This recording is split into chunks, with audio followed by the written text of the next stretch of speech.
Bem-vinda, bem-vindo ao BTC Journal, seu resumo de notícias de negócios comentadas e analisadas pela equipe da BTC e o primeiro programa opinativo de business do país. Meu nome é Gustavo Habib, eu sou instrutor de Soft Skills e Marketing pela BTC e no programa de hoje, dia 20 de fevereiro de 2020, falaremos sobre alerta da Apple e coronavírus fazem as ações caírem, Tesla fará oferta de ações, TOTVS avalia empresas para aquisição.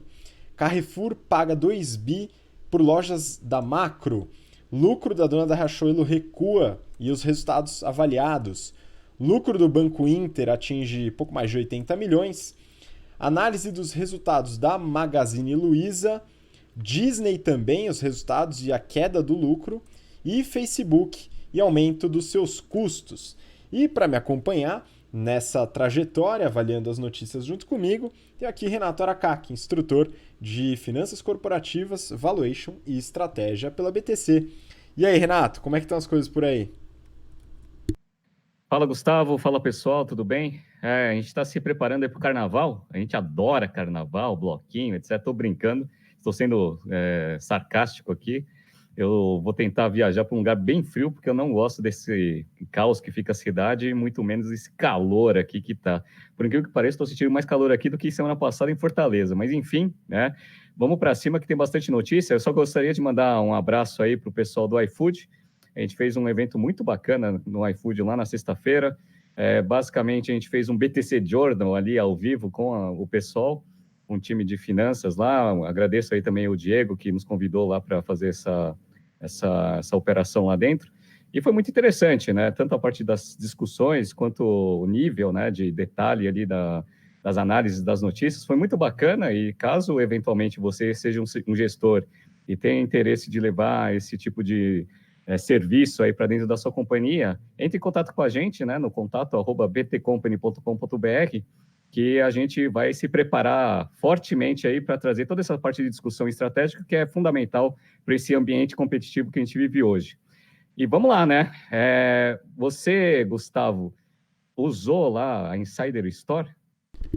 Pois é, Renato, começou uma maratona de aulas, né? Então a gente começou as operações do GBP e aí rolou essa preocupação. Na semana passada a gente falou da parceria que a gente fez com o pessoal da Insider Store, né? A gente conheceu a galera de lá, gostamos muito do produto, né? Eu tenho usado com uma certa frequência, já faz um tempo, e realmente segura, né? Essa undershirt dele segura bastante o suor, né? Interessante. E aí eu consigo eventualmente repetir bastante as camisas, né? Agora que eu vou dar muita aula, né? Haja camisa, vai dar para fazer algumas repetições. Mas eu fui entender, né? Como é que será que segura esse suor, né? Dessa forma. Falei, será que é excesso de pano, né? Eu fui lá, dei uma ligada pro pessoal, falei com eles e de fato tem bastante tecnologia têxtil envolvida, né? Então não é tão simples quanto parece. E realmente funciona, bem interessante. Então, para as aulas aí, espero que as pessoas não assistam aulas nas turmas erradas, porque eventualmente vão me ver usando a mesma camisa, né? Mas, enfim, até boas-vindas para o pessoal das turmas do General Business Program, né? O pessoal deve estar bem animado aí para começar, quem ainda não começou. Mas só voltando aí em relação à Insider Store, a gente está com uma parceria interessante com eles. Para você que não ouviu semana passada, todo mundo que ouve aqui o programa tem um desconto de R$ 15 nas compras feitas aí pelo site deles. O site é insiderstore.com.br e para você pegar esse desconto é só colocar o cupom BTC15, beleza? Então insiderstore.com.br e usar o cupom BTC15, né? Pegar essa undershirt aí para quem usa bastante camisa e tem essas dificuldades aí, pode ajudar bastante. Bom, mas vamos começar, Renato. Tem notícia pra caramba pra gente falar aqui. Então, pra você que tá ouvindo, segue nosso Instagram, já fica aí a dica, @instabtcompany, né? E recomenda aí pro pessoal o BTC Journal aí, já estamos batendo aí os 10 mil ouvintes mensais, né? Esse número deve ser batido esse mês e espero que continue crescendo, a gente conta com vocês. Bom, vamos continuar então, quer dizer, começar, né? Primeira notícia do Valor Econômico. E o título é o seguinte: alerta da Apple e coronavírus assustam investidores e bolsas caem. Participantes no mercado avaliam o impacto do vírus na economia global. Renato, a notícia fala basicamente da queda das ações, de acordo com uma notícia que a Apple divulgou ao mercado, de que os seus resultados seriam afetados pelo coronavírus, dada a sua produção na China. E aí, como é que você avalia essa mudança aí? Porque a ação de fato despencou, né? Sim, essa notícia é interessante em dois aspectos. O primeiro, no caso da Apple, a gente já tinha alertado na semana passada, já faz um mês mais ou menos, que a gente gostava muito da Apple, que ela é fantástica, geração de caixa absurda, etc.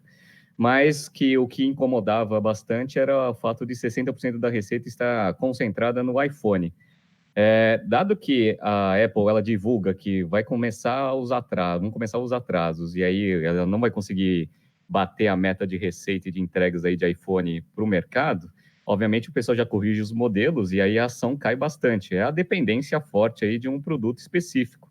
Então, foi mais rápido do que a gente imaginava, né? Eu achava que quando houvesse aí um problema no iPhone ia cair a ação.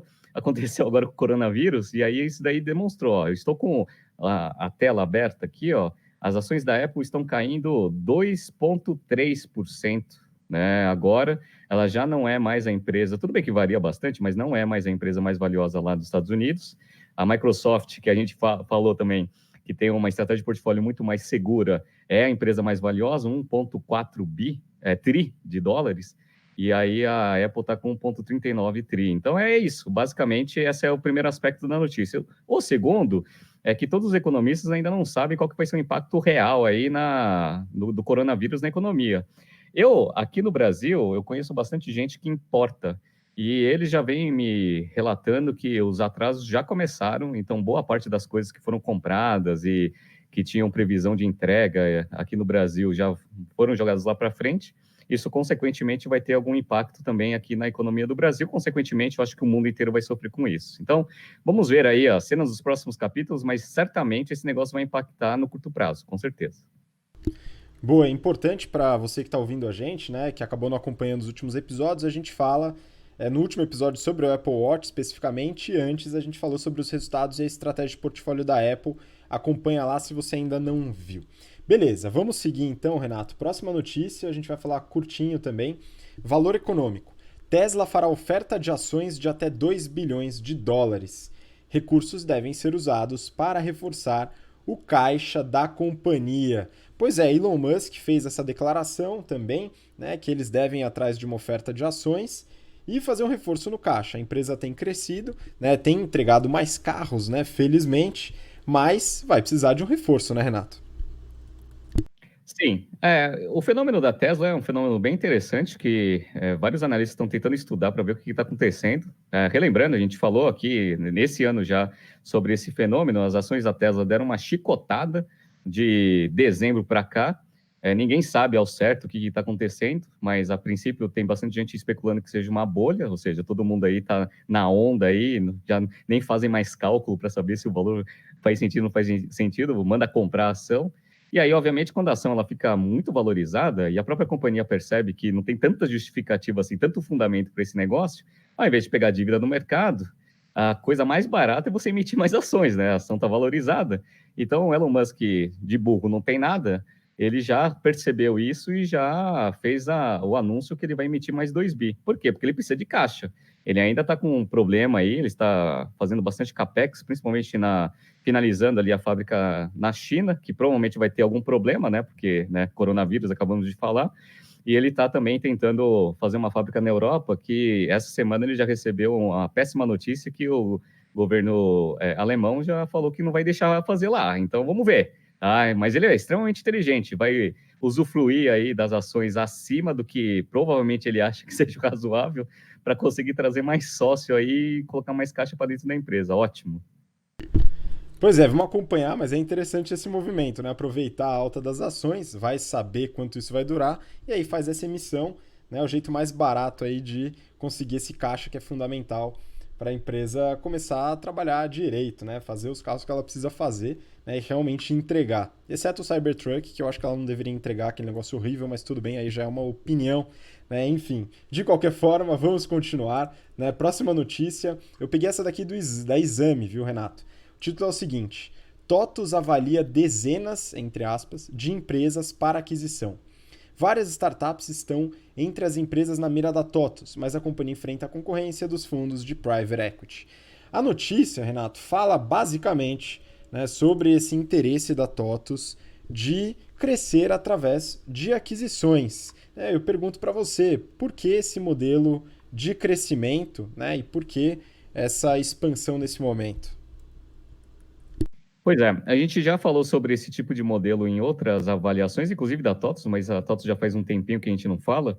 Mas basicamente esses modelos de sistemas corporativos eles têm um alto índice de retenção, né, ou seja, né, o Customer Lifetime Value aí do cliente ele é alto porque você tem um nível de troca de sistema muito grande, então o sweet cost é muito alto, o que traz algumas vantagens, né, e algumas oportunidades. As primeiras oportunidades, que é o que a TOTS vem falando, é que ela vai começar a diversificar um pouco dos serviços, né, que ele fornece aí para os seus clientes atuais, aumentando o ticket médio de cada cliente. Então é ótimo. Então ele vai fazer várias aquisições para começar a entrar com serviços financeiros, etc., e outros tipos de serviços, coisa que basicamente todas as empresas de software vêm fazendo no mundo, né, no Brasil também.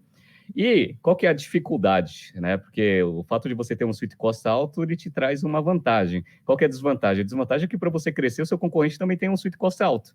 Então, assim, você pode ou queimar margem absurdamente para tentar fazer novos clientes desistirem dos sistemas deles e irem para TOTOS, ou eventualmente ele vai lá e compra um concorrente e já pega market share ativo. Então, se dezenas aí de aquisições, provavelmente vai vir nessas duas pontes, né? Primeiro, diversificação de serviços, segundo, aumento de market share. É um movimento que a Lynx vem fazendo, e a gente vem avaliando a Lynx e acompanhando a Lynx já há bastante tempo, que eu acho que faz todo sentido para todos também. Os resultados vêm melhorando, e agora, né, com resultados melhores e com caixa um pouquinho reforçado, ele vai começar a fazer as aquisições. Então, né, a gente falou lá nas resoluções de 2019, né, o que provavelmente ia acontecer em 2020, ia ter um monte de M&A, aí, ó, a Toto já anunciou que vai ser uma das que vai puxar bastante essas operações esse ano. Boa, vamos lá, vamos continuar. Aqui falando sobre uma notícia agora de outro mercado, né? Voltando para o valor econômico. O título é o seguinte: Carrefour paga 2 bi de reais por 30 lojas do Macro e se distancia de Açaí. A aquisição acelera plano de expansão em 1 ano e meio, mas as lojas estão no vermelho.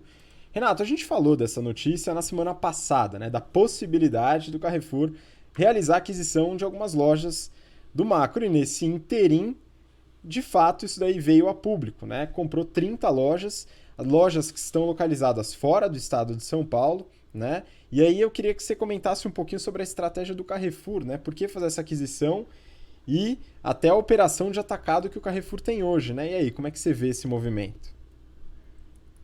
Bom, basicamente a gente tinha comentado na semana passada que o Carrefour ele vinha em negociações aceleradas aí com o Macro. O Macro, por informações de mercado, a gente sabe que é deficitário aqui no Brasil. Para eles seria ótimo conseguir vender boa parte da operação, a operação inteira, até para fazer caixa, porque eles têm operação na América Latina e lá eles são muito mais representativos em relação a market share do que aqui no Brasil. Eles venderam ali as 30 lojas num valor razoável ali, né? Foi 2 bi, quase 2 bi. E o presidente do Carrefour, ele falou uma coisa que a gente já tinha previamente analisado, que é o seguinte: eles têm lá o Atacadão, que é a fonte de crescimento absurdo aí do Carrefour aqui no Brasil. Só para vocês terem uma ideia, né, nos primeiros 9 meses de 2019, a receita do Atacadão, ou o faturamento total do Atacadão, representou 67,7% do Carrefour geral, tá? Então a gente fala que o Carrefour vem nessa estratégia de também ir para as lojas de conveniência, mas o Atacadão é um volume absurdo, né, de receita e representa muito, né, do total da empresa. Então ele vai reforçar isso. Atualmente eles têm 178 lojas do Atacadão, vão adicionar mais 30. A princípio, a análise foi muito bem feita, pelo menos o que a gente vê nas notícias, que eles pegaram pontos só que não iam ter canibalização com os pontos atuais, vão fazer a parte de conversão, e aí, obviamente, eles vão aumentar aí a participação nesse mercado, nesse segmento que mais cresce. Só para vocês terem uma ideia também, em 9 meses, essa parte, o crescimento total do Carrefour foi mais ou menos 10%, mais de 6% veio do atacarejo, que é esse cash and carry. Então, é assim, é interessante, né? Eles vêm acelerando bastante. Eu só fiz uma continha só para saber se o valor, né, que eles estão pagando, ele fazia um pouco de sentido. Então, basicamente, o que eu fiz? Eu peguei a receita total ali do Carrefour, peguei os 67%, vi quanto que é mais ou menos a margem EBITDA do cash and carry, que é mais ou menos uns 5%. Eu aproximei isso a um free cash flow, analisei esse negócio e vi que, basicamente, um ponto ali do atacarejo deles, do atacadão, gira em média ali de capex uns 50 milhas, aí dá uns 45, alguma coisa. Então, pegaram um prêmiozinho, né, acima, né, porque foi na média ali uns 50 e pouco, pelo que foi noticiado, porque dentro dessa operação veio posto de gasolina, veio mais um monte de coisa, né? Então, mais ou menos 50 milhões por ponto. E eles falaram que eles gastam isso, só que pelo menos já tem a operação pronta e já tem até o ponto já pré-determinado ali, né, na curva de take-up. Então, eu acho que foi uma operação excelente para o Carrefour. Ele vai dar uma alavancada pequena ali para conseguir pagar tudo isso, mas assim, eu acho que dentro da estratégia deles é a estratégia mais certeira, né? Conseguiram pegar os pontos que queriam num valor que eu acho que é adequado. Ótimo. Boa, é interessante você colocar esse ponto do valor por loja, né? E de fato, parece uma estratégia interessante até pelo fato do Atacadão ter uma representatividade maior do que o próprio varejo dentro do grupo Carrefour. Né? E aí tem um ponto relacionado à marca, né?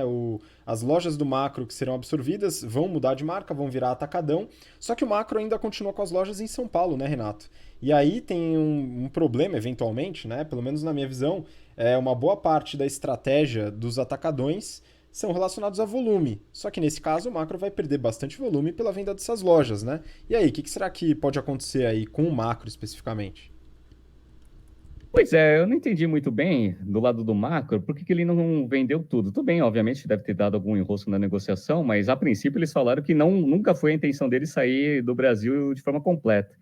Então eles mantiveram a operação em São Paulo, falaram que vão tentar dar uma reorganizada ali na parte operacional, para tentar, eventualmente, ir para uma parte mais de varejo. Que eu acho que não é tão bom assim, porque está todo mundo indo para o outro lado, né? Então, só eles estão querendo ir para o lado que todo mundo está fugindo, né? Que é a parte de varejo, propriamente dita. E esse negócio é um negócio de margem extremamente apertada, ele depende muito de escala. Então, se você perde quase metade das lojas, porque o macro ele vendeu quase metade do que ele tinha, né? Perdeu quase metade das lojas, ou seja, o volume vai cair bastante. Ele vai perder poder de negociação com o fornecedor. Num mercado onde tem margem apertada, eu não sei direito o que o macro vai fazer. Eu, particularmente, né, vou esperar aí ansiosamente por cena dos próximos capítulos, mas eu acredito que essa estratégia aí não vai ser tão boa assim. Eu acho que o ideal seria ou vender tudo, ou, dado que o Carrefour só queria uma parte, vende para o Carrefour uma parte e vende o resto para alguém. Né? Eu acho que é muito mais adequado do que tentar competir aí no mercado que depende de escala sem escala. Vamos ver. Pois é, fora o reposicionamento de marca, né? Dado que o macro, como marca, é reconhecidamente aí um atacado. Então vamos entender como é que eles vão fazer essa mudança, né? Já do ponto de vista do Carrefour, concordo plenamente contigo e acho que é um movimento bem interessante de trazer um maior volume para o atacado através dessas aquisições, aumentando inclusive a escala.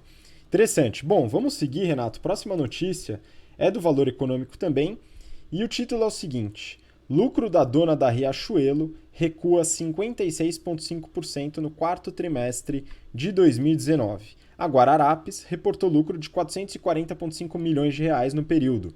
A receita da companhia cresceu 11,5%, somando 2,44 bi de reais. A notícia, Renato, dá luz, aos resultados do grupo Guararapes, que tem aí como sua principal investida, aí, seu principal negócio, a Riachuelo. Só que a Riachuelo, pelo que eu entendo, eu acho que você vai poder me ajudar a esclarecer, não é só varejo, né? Também tem carinha de banco, não tem? Sim, sem dúvida. É engraçado porque quando a gente fala de Grupo Guararapes, ninguém sabe do que a gente está falando, mas quando a gente fala Riachuelo, todo mundo sabe. Isso é o poder do varejo. Mas, basicamente, a Guararapes ela nasceu ali na parte de confecção, então fábrica, propriamente dita. E aí, obviamente, eles foram verticalizando e criando a marca Riachuelo e crescendo absurdamente. Eles também têm uma operação de shopping center, real estate, que eles chamam de Midway Mall.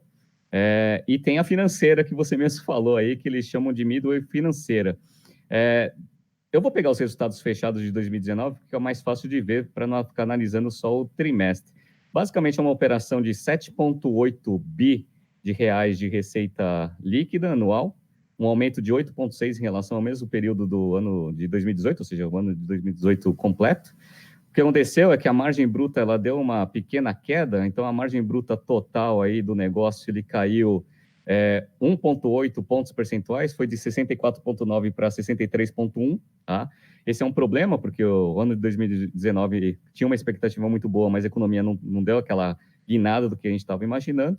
E aí o que aconteceu? Que o lucro caiu, como você mesmo reportou. Então, o lucro fechado, o lucro líquido fechado aí da operação em 2019 foi de 592 milhões, contra 1 bi e 200 em 2018, uma queda de 52%.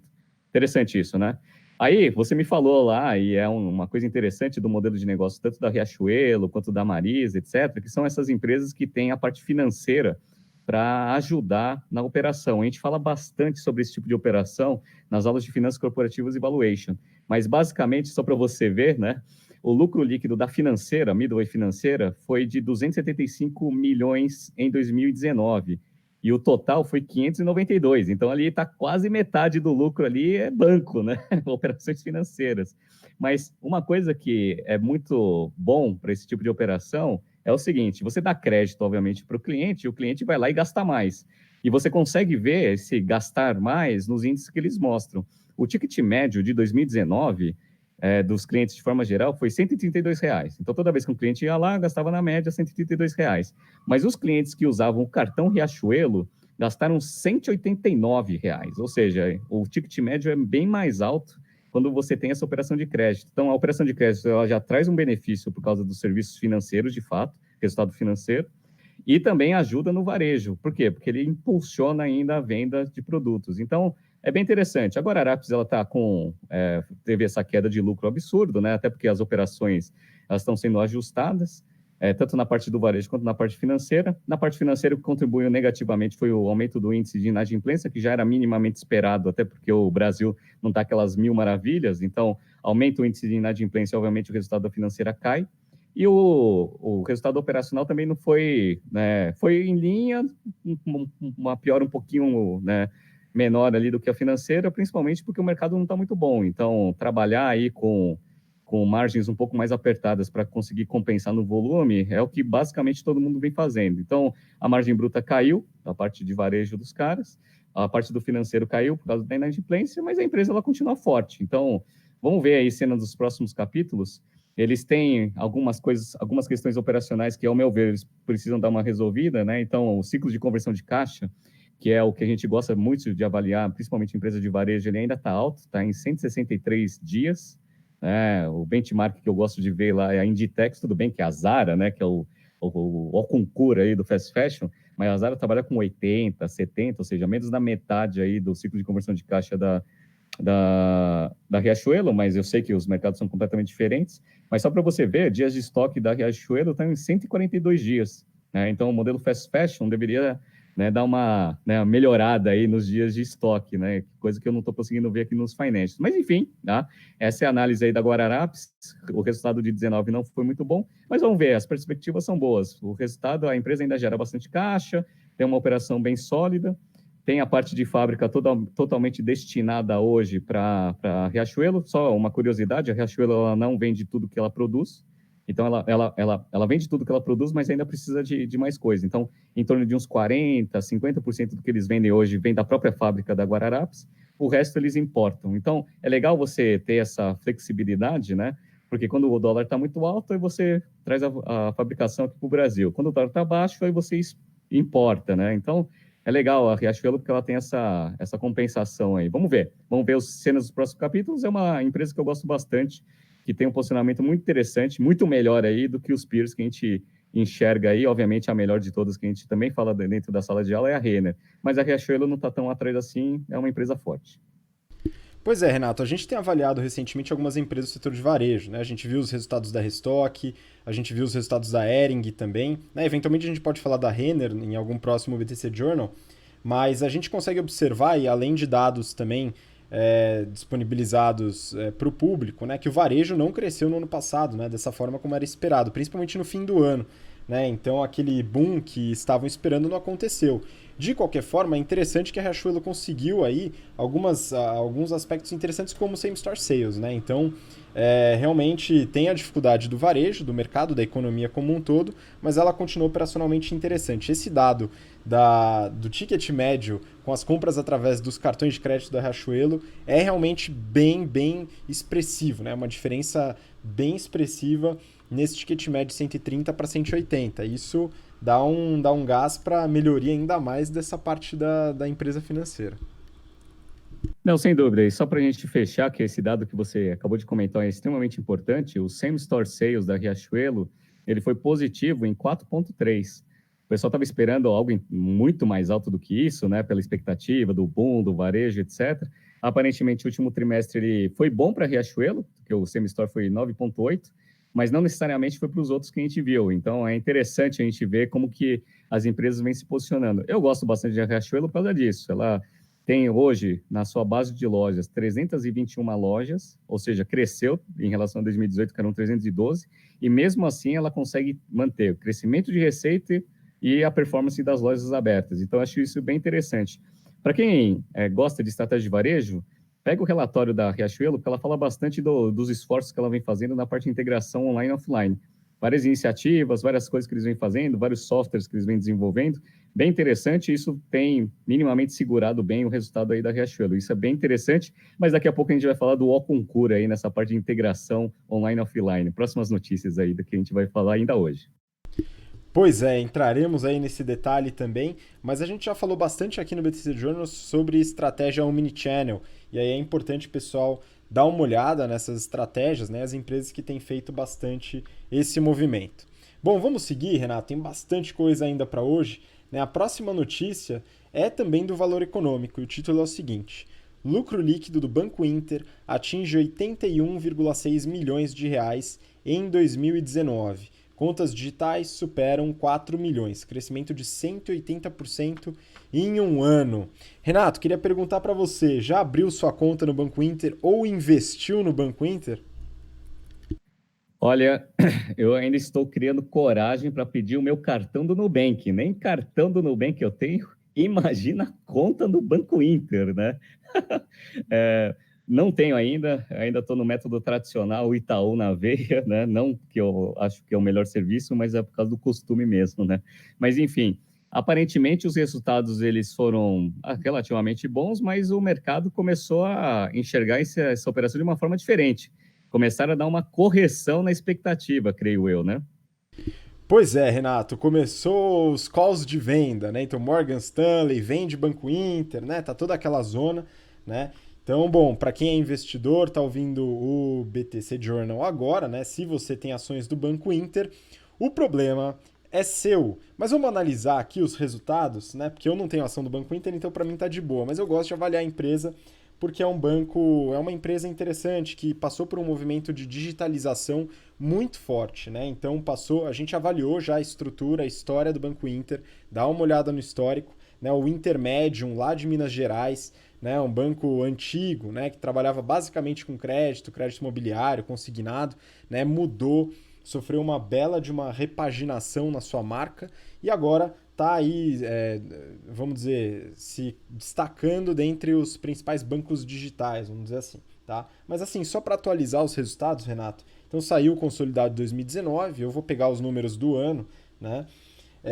Eu gosto de no relatório deles, né, fala bastante sobre o CAC, o custo de aquisição de cliente, e a gente já tinha falado sobre esse valor, né, que quando a gente analisou era em torno de R$ 23, agora subiu um pouco, tá 25,36, é o custo que o Banco Inter tem para trazer um cliente, né?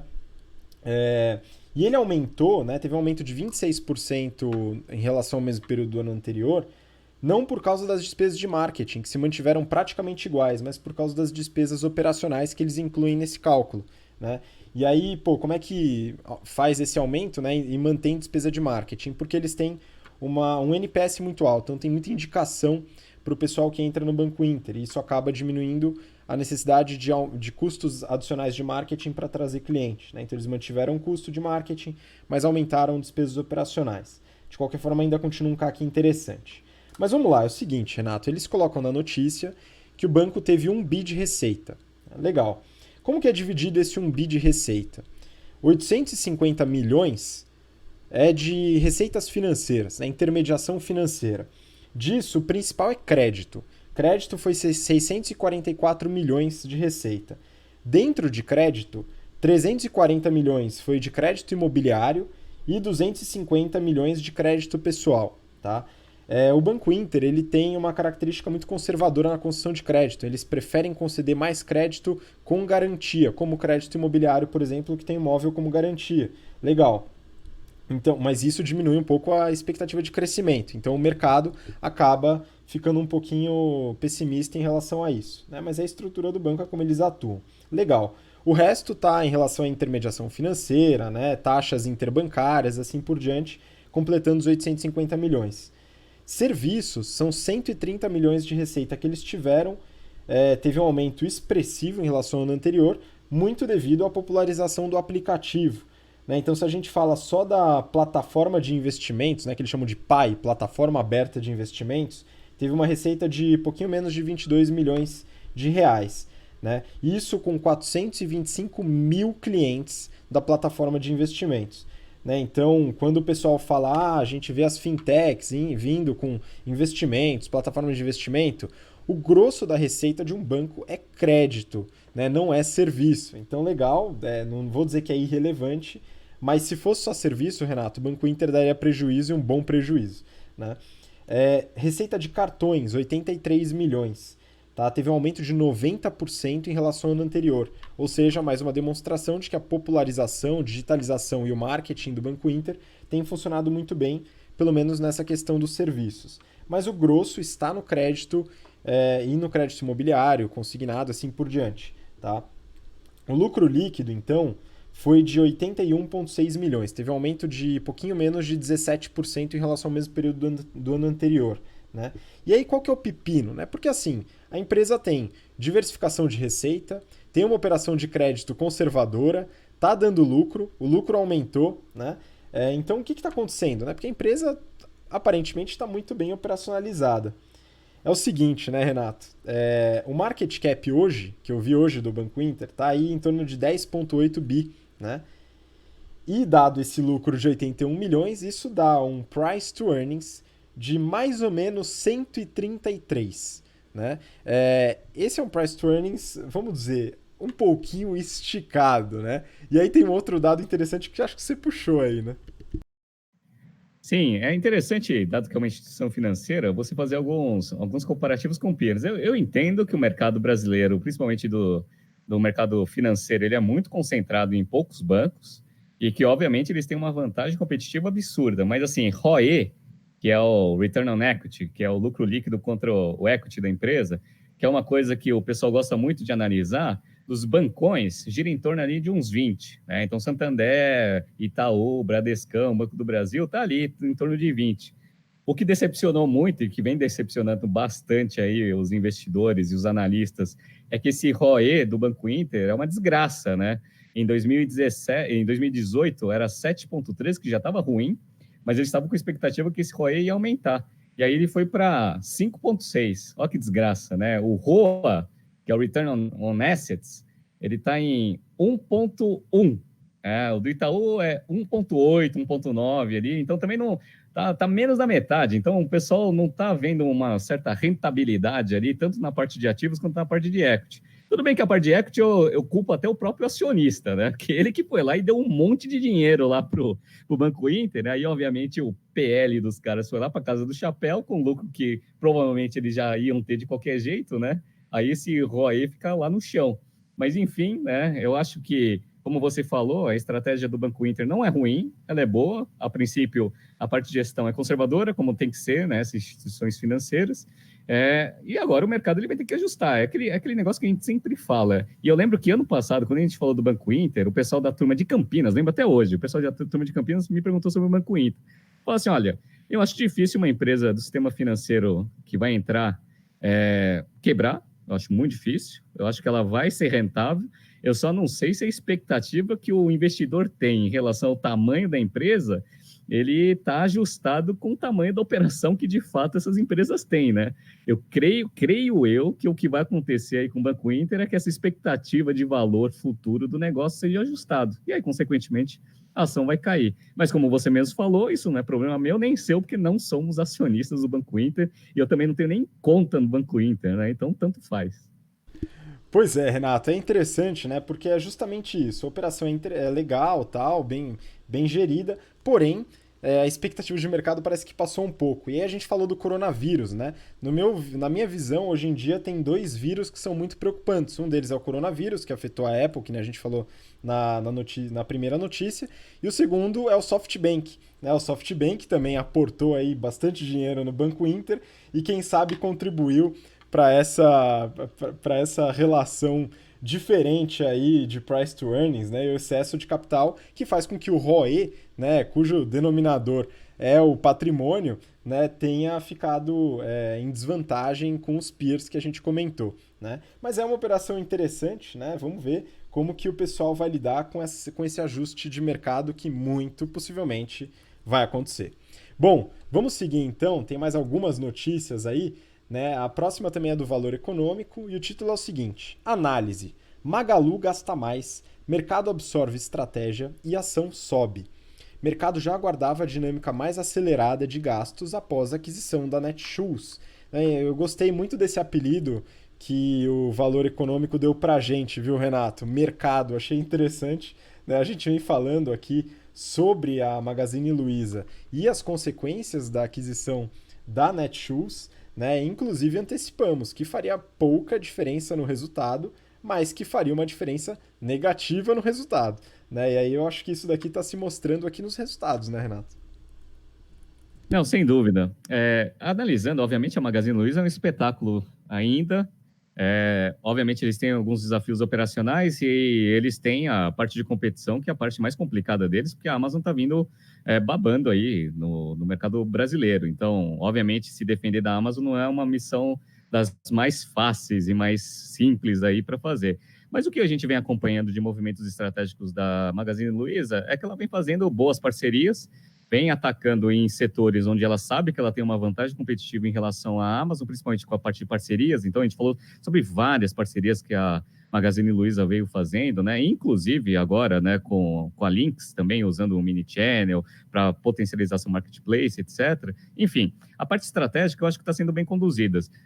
Eles compraram lá a Netshoes, que eu não acho que o valor foi adequado, mas enfim, agora já está dentro de casa, eles estão crescendo bastante a parte do e-commerce e muito alavancado também pela operação da Netshoes.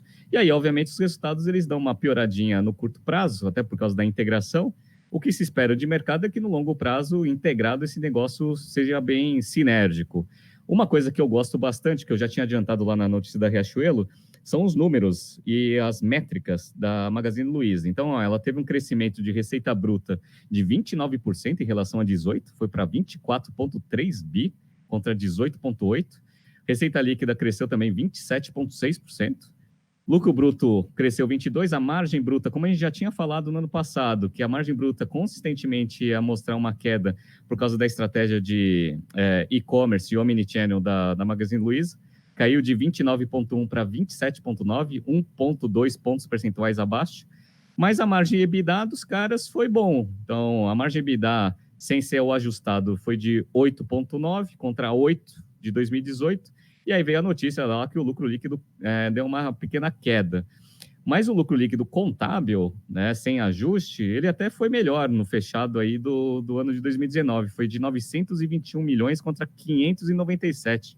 Uma margem líquida de 4,6, apertada, mas bem melhor do que os 3,8 de 2018. E aí esse crescimento, a gente percebe que não é um crescimento a todo custo. Lembra que eu falei lá do same-store sales? Então, o pessoal continua tendo crescimento nas lojas físicas. Então, eles tiveram um crescimento de 7,8% de same-store sales. Lembrando que a Riachuelo teve lá algo em torno de 4 e pouco, 5. Né? Então, a performance das lojas da Magazine Luiza aumentou bastante. O crescimento das lojas físicas totais foi de quase 18%, que eles fizeram algumas inaugurações. Mas o grande potencial de crescimento aí, o que alavancou bastante, foi o e-commerce. O e-commerce cresceu 76% em 2019, contra um crescimento que já tinha sido fenomenal em 2018 de 60%. Então, eles cresceram 76% em cima de 60%. Então, é isso que vem trazendo bastante confiança aí nos investidores de Magazine Luiza. Eles tiveram, obviamente, alguns probleminhas ali em termos de operação, que, obviamente, essas aquisições que eles fizeram, eles têm um custo ali para conseguir integrar de forma eficiente, mas, basicamente, o resultado continua um espetáculo. Eles anunciaram também que eles compraram a estante virtual, que eles estão entrando agora na parte de livros. Então, fechando a competição multiponto ali com a Amazon, então está tentando entrar em todos os segmentos da Amazon para não abrir brecha. A gente já fala bastante sobre competição multiponto nas nossas aulas de estratégia. A gente percebe que tem um estrategista muito bom ali na Magazine Luiza, porque ele vem fechando os gaps com as operações da Magazine, da Amazon aqui no Brasil.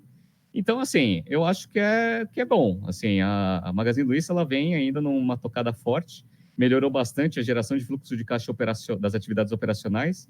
Em 2018, eles tinham gerado 387 milhões das atividades operacionais, foi para 709 em 2019. E é por isso que, obviamente, o mercado ele absorve bem a queda de margem, porque a geração de caixa continua alta e, consequentemente, a ação da Magazine Luiza vai continuar crescendo. Só para a gente ver como que essa estratégia de e-commerce, de canais digitais da Magazine Luiza vem funcionando. Do total de 24 bilhões ali de receita que eles tiveram, né, total, o e-commerce já representou quase metade ali, em torno de uns 40% já está representando a receita do e-commerce, né, uns 38,5%. Lembrando que esse negócio era bem mais baixo, né? Representava menos de 20% lá em 2016, 2017. Já está representando quase 40%. Então, eles vêm fazendo, né, essa estratégia de e-commerce e, obviamente, o Netshoes ajudou bastante nesse crescimento, mas o legal é que eles não vêm canibalizando as lojas físicas. Então, é por isso que é a queridinha do mercado financeiro, todo mundo gosta, vai continuar aí pelo menos mais um trimestre aí com bons resultados aí crescentes e o valor da ação vai continuar subindo que nem um foguete como vem subindo nesses últimos anos aí. Pois é, Renato, interessante falar do aumento do e-commerce, né? Claro, sem canibalização, que é o cenário ideal, né? E a Magazine Luiza está conseguindo isso. Obviamente, o crescimento do e-commerce não é só em relação à aquisição da Netshoes, a própria plataforma da Magazine Luiza cresceu bastante, né? Eles têm difundido bastante, usado bem as estratégias também de parcerias e marketplace para isso, então tem crescido muito nesse sentido. E o que você falou dos investidores, né? Eu só sei que acho que tem empresa aí que está preocupada com esse resultado, né? B2W e Via Varejo. E aí, Renato, o que será que vai acontecer com essas aí? Pois é, bom, dado que a gente viu que os números do varejo não foram tão bons assim como todo mundo esperava, e a gente observa um crescimento absurdo aí da receita e dos resultados da Magazine Luiza, eu tendo a acreditar que B2W e Via Varejo vão vir com os resultados ali não tão bons assim. Eu entendo que o mercado é extremamente fragmentado, eles atuam no mesmo segmento, mas não é que eles pegam lá todo o mercado como um todo, né? Ou seja, boa parte do market share eventual que a Magazine Luiza vem abocanhando não necessariamente é desses caras, mas o que a gente espera é que o resultado deles não venham tão bons assim. E outra coisa, né? O resultado da Via Varejo vai vir em março. Eu já vi lá, acho que é no meio de março. A gente está esperando ainda para ver aquela provisão lá, que eles estavam esperando lá uma baixa de mais de bilhão, né? Vamos ver aí. Então, são dois resultados que, quando saírem, a gente vai anunciar aqui no BTC Journal. Mas a perspectiva não é muito boa. Se Magazine Luiza cresceu bastante, o varejo não cresceu tanto assim, eu acredito, nós acreditamos que B2W e Via Varejo vão vir com um resultado não tão bom assim. Vamos ver. Pois é, particularmente, Renato, eu estou ansioso para ver o resultado da B2W, que eu acho que vai ser muito divertido. Bom, vamos continuar. Próxima notícia, agora mudando um pouquinho do mercado. Valor econômico. Lucro da Disney cai 24,4% no primeiro trimestre fiscal de 2020. A companhia reportou lucro líquido de 2,11 bilhões de dólares no primeiro trimestre fiscal de 2020, encerrado em 28 de dezembro. Tá, então a notícia, Renato, é mais para trazer aqui à luz os resultados da Disney, né, que eu gosto bastante, sou acionista, inclusive, agora, né, ao contrário do Banco Inter, eu sou acionista da Disney, né, mas olha só, o lucro está caindo, as ações caíram, eu dei uma olhada hoje, né, e realmente teve uma pequena queda nas ações, mas esse resultado já é um pouquinho mais antigo. De qualquer forma, né, quero entender o que está acontecendo, né, a gente sempre falou muito bem da Disney, uma empresa espetacular, mas o lucro caiu. E aí? Desespero, Renato, vendo as ações? Olha, não sei se você vende as ações, mas o lucro de fato caiu, mas é porque a Disney ela vai começar e já começou com todo vapor, aliás, a sua estratégia de verticalização com sistemas de streaming, Disney Plus, ESPN Plus e mais algumas, né? Então, obviamente, como a gente já analisou aqui com Netflix esse negócio, ele traz alguns desafios operacionais e eles vêm sofrendo principalmente por causa disso. Então, vamos lá. A receita da Disney... A gente já analisou a Disney, então não vou entrar tanto no detalhe assim, mas basicamente eles têm atualmente 4 grandes unidades de negócio. Eles têm a Media Networks, que é a parte de TV, a cabo, etc., que representa ali uns 30% ali da receita, mais ou menos. Tem a parte dos parques, né, do Disneyland, etc., que também representa mais uns 30% da receita. Tem Studio Entertainment, que é a parte de desenvolvimento de conteúdo de filmes, que aí, ano passado foi um espetáculo, né, com Avengers, Star Wars, etc. Isso daí teve uma receita de 3 bi, né, no total de 20. E o Direct to Consumer, que é a parte de streaming deles. Então, Direct to Consumer, para vocês terem uma ideia, já teve a mesma receita no primeiro quarter, agora que foi divulgado, que é a parte de Studio Entertainment. Então, isso é bem interessante, porque as duas estão ligadas mesmo. Uma é a parte de conteúdo e outra é a parte de distribuição. É como se fosse o Netflix, essas duas unidades de negócio. A Netflix, ela não tem a Media Networks e a parte dos parques, mas ela tem um estúdio, que ela faz conteúdo, e tem a parte de distribuição. Beleza. Tá? Qual que é o ponto? O ponto é o seguinte, né? Todas essas unidades de negócio deram lucro operacional, menos a Direct to Consumer International. Então, assim, dos 4 bi, né, eles tiveram uma receita total de uns 21 bi no primeiro TRI de 2020, tá? Legal. Dos 4 bi de lucro operacional, eles tiveram, o que dá mais lucro operacional, obviamente, são os parques, que dá 2,3. A parte de Media Networks, que é a parte de TV, etc., tem 1,6 bi de lucro operacional. A parte de estúdios, Entertainment, 948 milhões, quase 1 bi. E aí, obviamente, o Direct to Consumer, que é o Disney Plus e ESPN, né, contribuíram negativamente, né, com um prejuízo de quase 700 milhões no trimestre, né? Então, assim, por que a gente bate bastante no modelo da Netflix? Quando você olha a receita das duas unidades de negócio que são comparáveis com o Netflix, dá mais ou menos ali uns 8 bi de receita, com mais ou menos ali uns 300 milhões de lucro operacional. Tá? 300 de lucro operacional de 4 bi de lucro operacional. Ou seja, as duas outras unidades de negócio que a Netflix não tem é o que representa todo o grosso de lucro operacional da Disney. E essa aqui é a nossa, né, nosso debate ali em torno do modelo da Netflix de fazer conteúdo e não gerar caixa, né? Então, eles conseguem gerar caixa porque eles têm outras unidades de negócio. Enfim, mas os resultados desse crescimento, né, de esforços aí para a parte de plataforma, ele vem aparecendo aqui nos números. Então, o Disney Plus, ele conseguiu ter 26,5 milhões de assinantes pagos lá nos Estados Unidos, em 4 meses e pouquinho. Cara, 26,5. Isso daí foi o que o Netflix conseguiu ter de usuários ativos, mais ou menos uns 4, 5 anos. Eles conseguiram em 4 meses, né? Esse número é espetacular. O ESPN Plus dos caras também cresceu. Eles tinham uma base de 1 milhão e 400 em 2018, já foi para 6,6. Então, mais do que triplicou o negócio também. Então, assim, eles estão muito fortes nessa estratégia de streaming.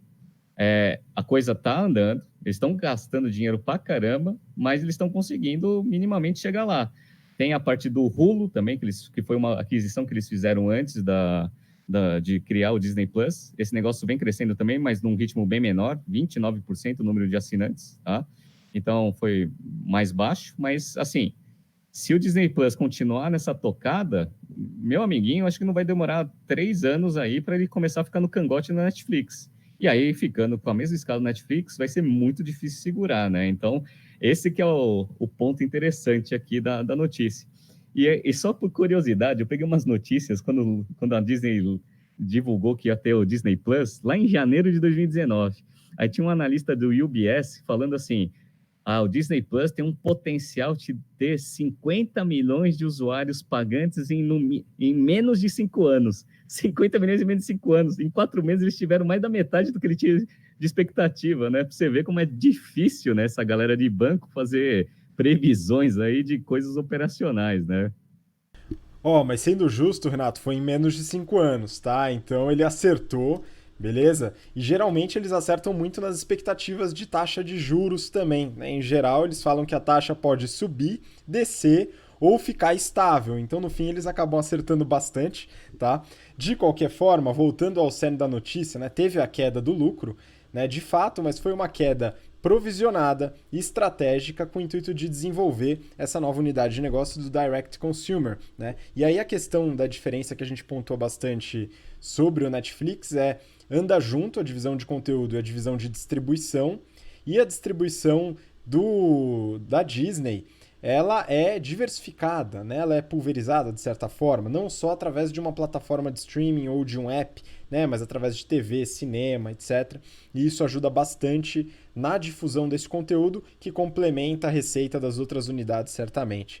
Então é interessante, o lucro caiu, isso é estratégico, é importante entender essas nuances, né? Que não só o lucro, o highlight da notícia, vai indicar aquela estratégia. Bom, vamos seguir para a última notícia, então, Renato. Última notícia do BTC Journal de hoje. Eu peguei da TechCrunch e o título é o seguinte: Facebook hits 2.5 billion users in Q4, but shares sink from slow profits. Ou seja, Facebook atinge 2,5 bilhões de usuários no quarto trimestre, mas ações caem por queda dos lucros. Olha só, um monte de notícia de queda de lucro aqui e a gente tem que investigar o que aconteceu. Ele tem um subtítulo aqui, Renato, seguinte: Safety is expensive. Segurança é caro, né? Então talvez tenha alguma relação com os problemas de segurança que o Facebook enfrentou. Você deu uma olhada nos resultados. E aí, como está nosso querido Facebook, Renato? Vamos lá. Isso aí foi até uma solicitação, porque a gente veio falando nas últimas semanas da Apple, falamos da Microsoft, falamos de empresas de tecnologia de forma geral, e aí o pessoal perguntou, falou assim, você pode analisar aí o Facebook? Então, eu falei assim, beleza, vamos analisar. E essa notícia é ótima, principalmente com esse subtítulo aí, porque quem fez esse subtítulo fez de uma forma completamente cagada. Por quê? Porque eu olhei os números do Facebook, eu vi a queda de lucro e com certeza não veio da parte de segurança, tá? Então, o cara não deu nem uma olhada no DRE para fazer esse subtítulo. Puta que pariu, né? Mas, enfim, vamos lá. O Facebook, ele tem algumas unidades de negócio, né, que todo mundo conhece. Então, tem o próprio Facebook, a plataforma, tem o Instagram, tem a parte do Messenger, o WhatsApp e tem o Oculus, que é uma unidade de negócio lá que só vende lá nos Estados Unidos e lá fora, né, basicamente, que é o Oculus 3D deles. Isso daí representa pouquíssimo da receita do Facebook. O grosso deles é a parte de mídia. Então, só para vocês terem uma ideia do tamanho do Facebook. Ele teve uma receita em 2019 de 70 bi 690, contra uma receita de 55.800. Ou seja, o crescimento de receita, de fato, foi absurdo, cresceu bastante. Só que qual que foi o problema? O lucro operacional, ele ficou estável. Ele foi de 24,9 em 2018 e ele caiu 1 bilhão, foi para 23,9 em 2019. E aí o que puxou, né? Se fosse a parte de segurança, de sistema, etc., provavelmente ele entra em custo ou na parte de R&D, tá? Essas duas linhas, elas ficaram em linha percentualmente da receita, né? Com a receita, né? Então, o percentual custo, foi 18% contra 17% em relação ao ano de 2018. R&D também aumentou 1%, mas foi relativamente pouco, né? Foi 19% contra 18%. Mas o que deu uma estilingada forte foram as despesas gerais e administrativas. Esse negócio representava 6% da receita do Facebook, no ano de 2019 representou 15%. O que eu acho que deve ser bastante isso, esse monte de processo que o Facebook vem recebendo aí de segurança da informação, etc. Então, eles devem estar gastando absurdo com advogado. Os escritórios de advocacia dos Estados Unidos estão ganhando bastante, né? Porque 15 foi um aumento de 9 pontos percentuais. 9 pontos percentuais, né? Vai 10%, dá 7 bi, né? Ali na receita dos caras. Então, o mercado de representação jurídica aí está ganhando bastante dinheiro com o Facebook. Então, esse que foi o grande ofensor, não tem absolutamente nada a ver com essa parte de segurança, pelo menos aqui olhando os financials, né? Mas o Facebook, ele continua sendo um espetáculo. Apesar dessa queda de lucro operacional, a geração de caixa operacional deles aumentou pra caramba. Eles geraram 36,3 bi de fluxo de caixa das atividades operacionais contra 29 em relação a 18, ou seja, aumentou expressivamente aí 20% a geração de caixa. O que faz, obviamente, o caixa ser extremamente reforçado. O caixa dos caras hoje está em 55 bi. Então tem dinheiro ainda para gastar. Então o Facebook ele continua com os números muito bons. Qual que é o problema? O problema é o seguinte, a gente já falou da Apple, da concentração de receita dela no iPhone. A gente já falou que o Google tem um problema, porque 70 e poucos por cento da receita deles ainda é marketing digital. O resto são as outras apostas deles. Legal. Que é pior, obviamente, do que da Apple. Mas o pior caso de todos é o Facebook. O Facebook, dos 70,6 bi que ele teve de receita, 69,6 veio de propaganda. Tá? Ou seja, 98,5% da receita dos caras está concentrado em propaganda dentro das plataformas. Então, aqueles óculos lá que eu falei, lá que eles têm óculos 3D, não representa nem 1%, menos de 1% aí, porque tem outras coisas lá dentro da receita. Uma coisa que o Facebook faz, que é um espetáculo, é o seguinte, eles divulgam lá o Daily Active Users, ou seja, o quanto de usuários ativos usam as plataformas deles, e tem o Monthly Active Users também, tá? A relação entre daily contra monthly está em 66%. Por que eles gostam de divulgar isso? Para mostrar que os clientes ativos mensais, eles acessam muito a plataforma. Tá? Então, o Daily Active Users representa 66% dos usuários totais, né, no mês. Então, quer dizer que o cara acessa a plataforma e acessa várias vezes durante o mês. Isso que é importante. O que faz o quê? Você conseguir aumentar uma métrica importantíssima para essas empresas, que é o Average Revenue per User, que o pessoal chama de ARPU, né? Então, o average revenue per user deles foi recorde no quarto tri, foi de $8,52. Então, cada usuário lá, né, ele dá para o Facebook, na média ali, $8,52 por trimestre ali, né? Que é ótimo, né? É uma receita para o usuário fantástica. O Facebook está com uns problemas de diversificação, né? Mas, obviamente, o resultado do negócio principal dele ainda continua forte. As ações caem por causa daquela avaliação de expectativa de valor, mas continua a geração de caixa forte, a receita e os resultados operacionais continuam bons. Muito bom, né? Realmente, o modelo de mídia do Facebook é um espetáculo, né? A gente fala nas aulas de marketing que se você não paga pelo serviço, você é o serviço, né? E de fato, o Facebook usa isso dentro das suas plataformas. Os usuários criam conteúdo, trabalham de graça e eles conseguem essa receita para o usuário. Magnífico, né? Espetacular, mas tem esse perigo, vamos dizer assim, né? Esse downside de você concentrar a receita numa linha exclusivamente. Agora, só para finalizar, né, é importante manter um caixa saudável, né, Renato? Porque eventualmente, né, qual que é o problema de você ter essa receita concentrada, né? Pode surgir um eventual concorrente com uma nova rede social. E aí, se você tiver um dinheiro aí, fizer uma aquisiçãozinha aí, eventualmente pode ser interessante, né? Sim, basicamente o Facebook ele vem se defendendo nesses últimos anos aí fazendo isso. Então, toda plataforma, qualquer serviço que comece a dar uma despontada, o Face vai lá e compra mesmo. E tem que fazer isso mesmo. A gente ensina isso em aulas de estratégia. Eu, quando dou aula de estratégia, a minha regra é a seguinte: competidor você tem que tratar como um inimigo. É, inimigo. Então, não deixa o cara crescer, deixa ele e tal. Não, não. Qualquer competidor é inimigo. Você tem que bater no seu inimigo. Então, uma coisa que eu gosto muito do Facebook é isso. Ele bate mesmo e tem que bater. Já vi vários casos de empresa, a Cielo é uma. Ficou vendo competição, deixa os caras, somos líderes de mercado, agora está se ferrando, né? Facebook não. Facebook vai lá e bate mesmo. Só para você ver, né? Uma das empresas que ele mais bate, que é o Snapchat. Olha a diferença de escala em relação ao Facebook e Snapchat. Lembra que eu falei que o average revenue per user, né, a receita média ali por usuário do Facebook atingiu o recorde, né, de $8,52. O do Snapchat é 2,58, ou seja, cada usuário ele consegue pegar $2,58. O Facebook pega 8,52. Olha a diferença. Ano passado a gente falou do IPO da Pinterest, lembra da Pinterest? Estava crescendo. Pinterest dá 90 centavos por usuário. O Facebook dá $8, lá vai cacetada. E é legal que eles abrem esse negócio para ver quem são os clientes de fato rentáveis. Sabe quanto que é a receita média por usuário nos Estados Unidos? No quarto tri foi $41. $41, tá? Na Europa foram $13. Na Ásia e Pacífico foi $3,52. E o resto do mundo, que eles chamam, né? O resto, né? Que a gente está dentro desse resto, dá $2,48. Então, na média, dá 8,52. Mas nos Estados Unidos, são 41,41 dólares por usuário. É muita coisa, né?